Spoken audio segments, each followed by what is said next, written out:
Bismillahirrahmanirrahim. Assalamualaikum, my dear students. Welcome back to my YouTube channel All Pak Forces. Students आज इंशाल्लाह इस video में मैं आपके साथ डिप्टी इंटरव्यू को डिस्कस करूंगा। स्टूडेंट्स जब भी आप ISSB देने जाते हो तो उधर आपकी एक इंटरव्यू होती है डिप्टी के साथ और इस इंटरव्यू को हम कहते हैं डिप्टी इंटरव्यू। तो इस वीडियो में मैं आपके साथ अपना एक्सपीरियंस शेयर करूंगा। तो आप लोगों ने वीडियो के साथ एंड तक जुड़े रहना है और वीडियो को कहीं से भी स्किप नहीं करना। तो चले वीडियो को बिना किसी फर्दर एक्सप्लेनेशन के स्टार्ट करते हैं। Let's go.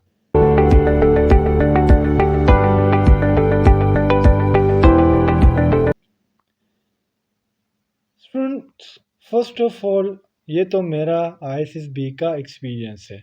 अब आपने करना क्या है, ड्रेसिंग तो आपकी हो गई, उस पर मैंने अलग से एक वीडियो बनाई है। अगर आपने वो वीडियो नहीं देखी तो आप वो वीडियो देख ले कि ड्रेसिंग आपने किस तरीके से करनी है।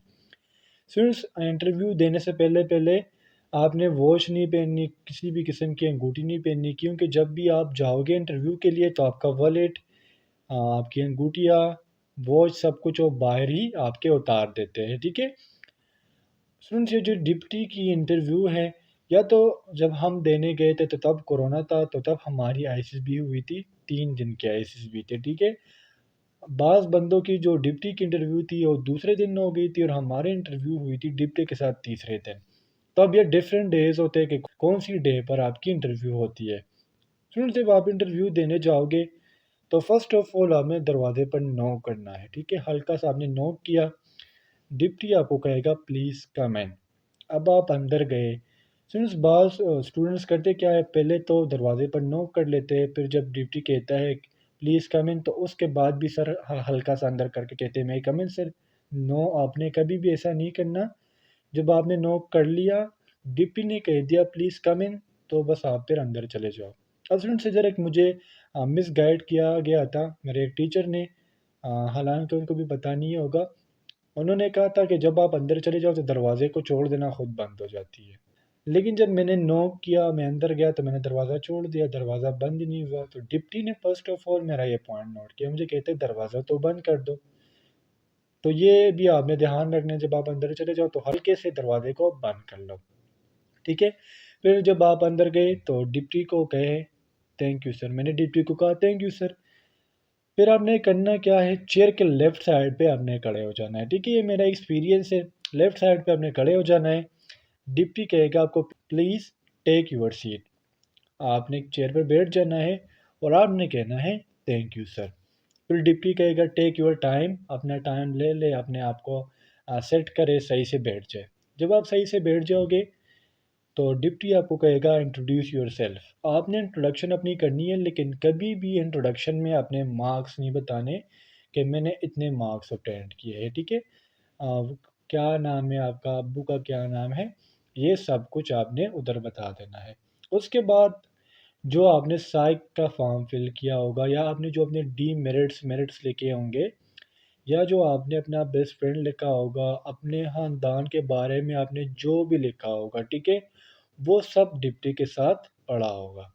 ठीक है, जो आपने फॉर्म फिल किया होता है पहले दिन पे या दूसरे दिन पे, वही फॉर्म क्या होता है, डिप्टी के सामने पढ़ा होता है। डिप्टी आपसे कुछ भी क्वेश्चन कर सकता है। जिस तरह डिप्टी ने मुझसे क्वेश्चन किया था कि बताओ आपके बड़े भाई की कितनी सैलरी है, उसकी हाफ बताओ। ठीक है, लेकिन अगर आपने उधर झूठ बोला हो तो इधर आप पकड़े जाओगे। ठीक है, एक ये पॉइंट आपने याद रखना है। फिर दूसरा, मैं समझता हूँ जो मैं नॉट रिकमेंड हुआ हूँ स्टूडेंट्स, आज इंशाल्लाह मैं भी आपको बताऊँगा वीडियो के एंड पे कि मैं क्यों नॉट रिकमेंड हुआ हूँ। ठीक है, फिर डिप्टी ने मुझसे पूछा क्या आप एयर फोर्स को क्यों ज्वाइन करना चाहते हो। मैंने सिंपल सा आंसर दिया कि मैं क्यों ज्वाइन करना चाहता हूँ। ठीक है, ये क्वेश्चन बहुत ज़्यादा कॉमन है जो हर इंटरव्यू में वो बच्चे से पूछते हैं। अगर मैं आपको 1 करोड़ या 10 लाख रुपए दे दूँ तो आप क्या करोगे। तो उसका जवाब भी मैंने दे दिया। फिर डिप्टी ने मुझसे कहा कि जब आप कोहाट आ रहे थे तो आपको कोहाट में क्या अच्छा लगा। तो मैंने कहा सर मुझे कोहाट का टनल मुझे बहुत अच्छा लगा, क्योंकि मैंने कोहाट का टनल पहले कभी नहीं देखा था। तो पता है डिप्टी ने क्या क्वेश्चन किया, डिप्टी ने मुझे कहा कि कोहाट के टनल पे क्या लिखा था।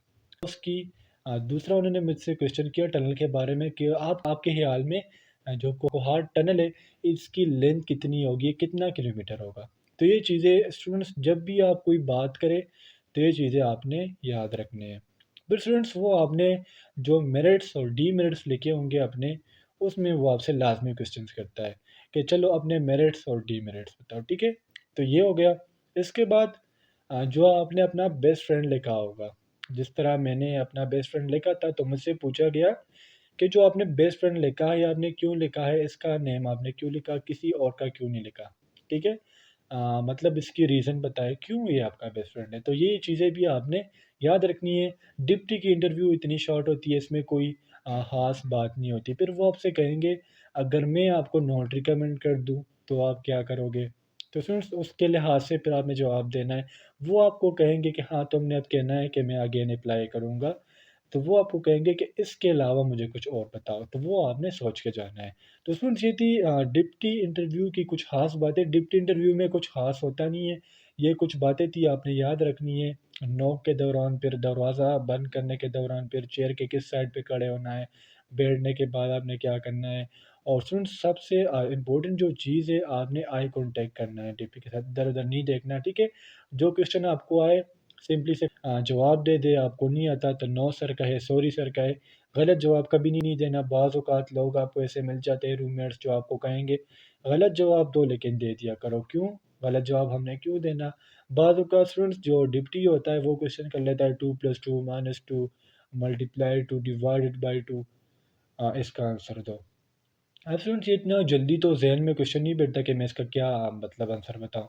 तो आप ना ऐसा आंसर बताओ जिससे रिलेटेड हो, जिस तरह मैंने लेट्स सपोज़ 5 कह दिया, तो फिर आपको डिप्टी कहेगा, बेटा यू आर रॉन्ग। आपने कहना है no sir I am right. फिर आपको डिप्टी कहेगा, बेटा यू आर रॉन्ग। आपने कहना है no sir I am right. अगर तीसरी दफ़ा आपको डिप्टी ने कहा कि बेटा यू आर रॉन्ग, तो आपने कहना है please sir can you repeat your question, ठीक है? तो डिप्टी भी तो कोई कंप्यूटर नहीं है, डिप्टी भी फिर कहेगा कि मैंने क्या क्वेश्चन पूछा था, तो यहाँ से ये मामला ख़त्म हो जाएगा। और स्टूडेंट्स मैंने बताया था कि एट द एंड मैं आपको बताऊँगा मेरी नॉट रिकमेंडेशन की रीज़न। स्टूडेंट्स मैंने जितनी भी वीडियोज़ बनाई है एसएसबी के ऊपर, उसमें मैंने एक बात ज़रूर कही होगी कि नेचुरल रहा करे, झूठ ना बोला करे।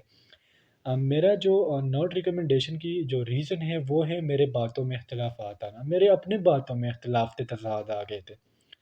मुझसे डिप्टी ने जब इंटरव्यू की तो डिप्टी ने मुझसे पूछा कि तुम फ़ोर्सेस क्यों जॉइन करना चाहते हो? मैंने कहा सर मेरा कोई शौक ही नहीं है, मेरा डॉक्टर बनने का शौक था। भाई की वजह से मैं फ़ोर्सेस में आ रहा हूँ। इधर मैंने ये कहा। जबकि मेरी फ़ॉर्म जब जा रही थी सेंटर से, पेशावर सेंटर से, तो उधर मैंने लिखा था कि I love the GDP life, ठीक है? दूसरा मेरी बात देखे तज़ाद देखे मेरी बातों में। फिर जब जीटीओ इंट्रो टास्क हो रहे थे तो फर्स्ट ऑफ ऑल जीटीओ आपको कहता है कि इंट्रोडक्शन बताएँ अपना और क्यों जॉइन करना चाहते हैं फोर्सेस को ये बताएँ। तो फिर वहाँ मैंने पता है क्या कहा था? उधर मैंने कहा था कि ये जो फोर्सेस की नौकरी है, ये बहुत ज़्यादा रिस्पेक्टेबल है इसलिए मैं जॉइन करना चाहता हूँ। तीसरी बात तज़ाद। फिर चौथी दफ़ा जब मैं जीटीओ के साथ मेरा इंडिविजुअल टास्क हो रहा था, कमांड टास्क, तो उन्होंने मुझसे बहुत ही फ्रेंडली पूछा कि बेटा आप क्यों जॉइन करना चाहते हो? मैंने कहा sir I love GDP life.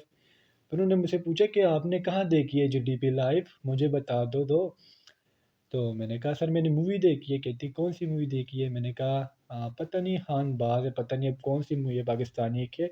तो मुझे कहता है चलो उसमें एक विलन का नाम बताओ। मैंने कहा सर नहीं पता। कहते हीरो का नाम बताओ। मैंने कहा नहीं पता।